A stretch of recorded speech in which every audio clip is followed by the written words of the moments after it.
Hey folks, Bill Kennard here. If you're watching this video, chances are you've downloaded the Cashflow Projector Spreadsheet from our website. I wanted to take just a couple of minutes and show you what it's all about.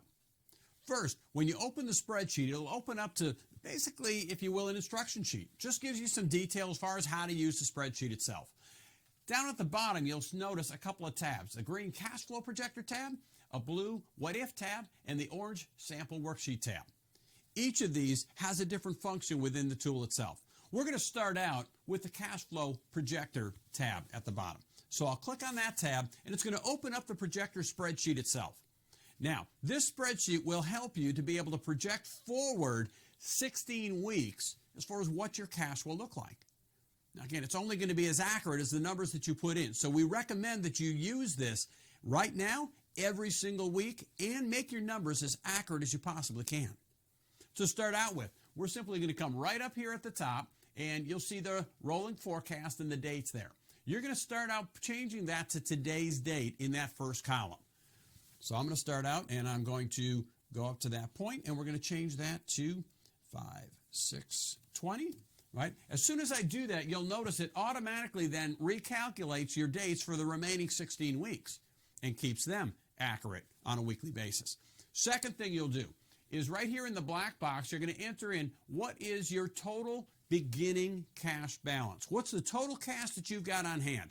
Checking, savings, everything that you've got. So in my particular case, I've got $35,000 in cash. I'm going to plug that in. As soon as you do that, you'll notice it automatically starts performing some math in some of the other columns. It's giving you your starting cash balance for that given week. Now from here, the spreadsheet is broken down into two sections. We've got expected revenues at the top, expected expenses at the bottom. And in each of these, you're simply going to key in what are the expense types and what is the expected expense or revenue for each individual week.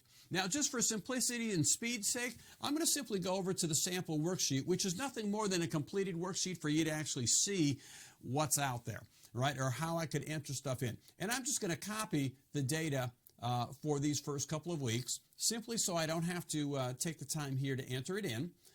And so in my case, I'll plug in that cash. You'll notice as soon as I plugged in the revenues, it automatically recalculated beginning balances all the way through. It's also calculating down to the bottom my ending balances for each month.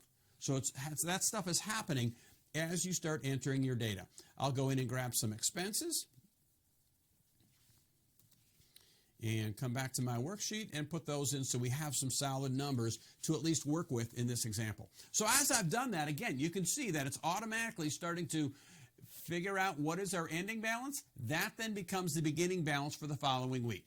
I can see which months, so all of a sudden here out in the week of June 6th, I'm going to start hitting some negative cash value. So I need to make sure I either cut some expenses or get some more revenue coming in before that time frame. Now, one of the other things you'll notice is this spreadsheet does go out. It gives you the ability to go out 16 weeks. I recommend that even after this issue is over, that you continue using it.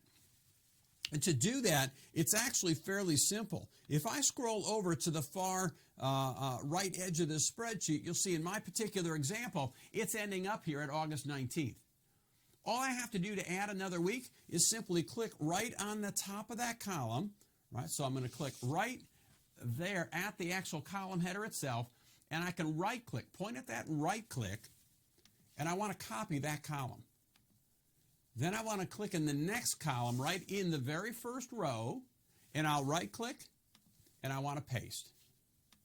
And at that point, it'll simply paste all that information right in there. You notice it even updates your date to the following week. Now, pretty soon this spreadsheet just gets flat out too wide for you to work with, and I don't need to see all the old data. I can very simply come back in here and highlight just the first couple of weeks. Again, just simply clicking on and choosing, wrong side, clicking on and choosing those column headers, right? And then you'll right-click, and you want to hide those columns. It doesn't eliminate the data, it just hides it from your view to keep your spreadsheet a little bit narrower. It's just a real quick, easy way to continue using this even after the 16-week period is up and not have to start over again each time. Now, the next spreadsheet tab we've got is the blue What If tab. The blue What If tab just simply lets you look forward a little bit differently. What if the numbers don't quite shake out the way that we thought they were going to? Right now, at first glance, you look at the spreadsheet and go, well, that looks a lot like the spreadsheet I just created on the green tab. Well, in reality, it is. It's going to transfer everything that you key in on your original cash flow budget over to this one. Now, the only thing that's different is this green column right here. In the green column, you'll see that it says 100% all the way down the line. What if your sales aren't quite what you think they were going to be? What's going to happen to your cash flow projection then?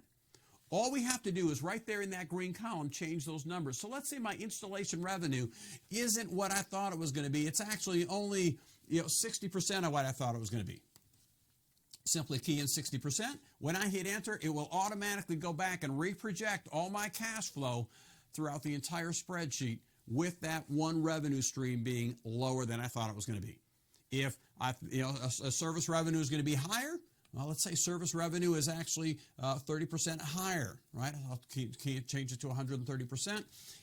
Put that in, it'll recalculate at that point. And I can do that with all of my revenues, all of my expenses, just to help you look forward and what if things aren't exactly as you thought they were going to be.